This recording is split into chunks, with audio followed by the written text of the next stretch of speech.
प्रिय दर्शकों, यह कहानी है कर भला तो हो भला। एक प्रसिद्ध राजा था जिसका नाम रामधन था। अपने नाम की ही तरह प्रजा सेवा ही उसका धर्म था। उनकी प्रजा भी उन्हें राजा राम की तरह ही पूजती थी।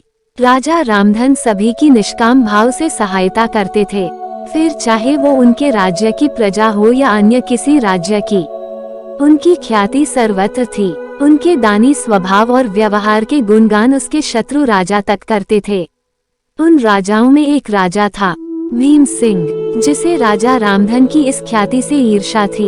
उस ईर्ष्या के कारण उसने राजा रामधन को हराने की एक रणनीति बनाई और कुछ समय बाद रामधन के राज्य पर हमला कर दिया।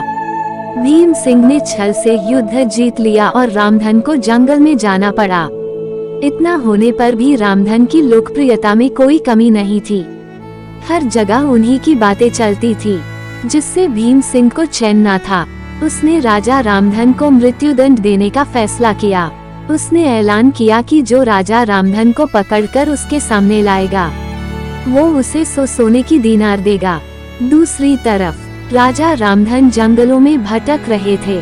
तब उन्हें एक राहगीर मिला और उसने कहा, भाई, तुम इसी जगह के लगते हो क्या? मुझे राजा रामधन के राज्य की तरफ का रास्ता बता सकते हो?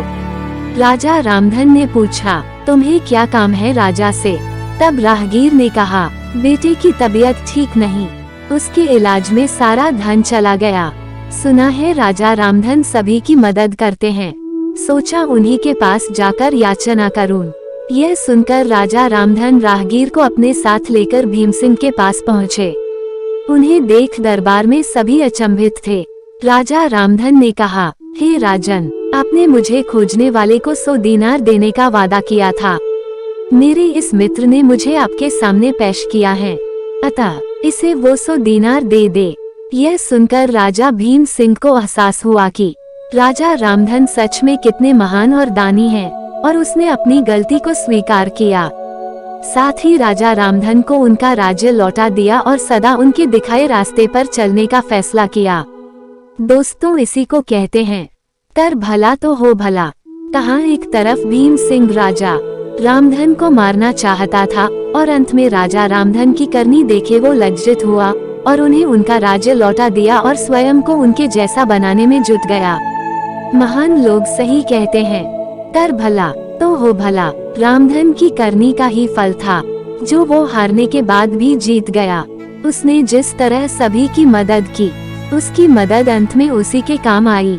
इसलिए कहते हैं, मनुष्य को अपने कर्मों का ख्याल करना चाहिए। अगर आप अच्छा करोगे तो अच्छा ही मिलेगा। माना कि कष्ट होता है, लेकिन अंत सदैव अच्छा होता है। कर भला तो हो भला। यह कहानी आपको कैसी लगी? ऐसी ही मुहावरों की कहानी अपने बच्चों को सुनाएं, जिससे उन्हें इन मुहावरों के अर्थ याद रहेंगे और उन्हें इन मुहावरों का सही अर्थ पता चलेगा और वे अपने जीवन में अच्छे मार्ग पर चलने योग्य होंगे। प्रिय दर्शकों, कहानी समाप्त हुई। इस कहानी से क्या शिक्षा मिली, कमेंट करके बताएं। आशा करता हूँ वीडियो आपको अच्छा लगा होगा, तो वीडियो को लाइक कर दीजिए। चैनल को अभी तक सब्सक्राइब नहीं किए हैं तो चैनल को सब्सक्राइब कर लीजिए और एक प्यारा सा कमेंट कर दीजिए, ताकि इस तरह का शिक्षा वाले वीडियो मिले सबसे पहले।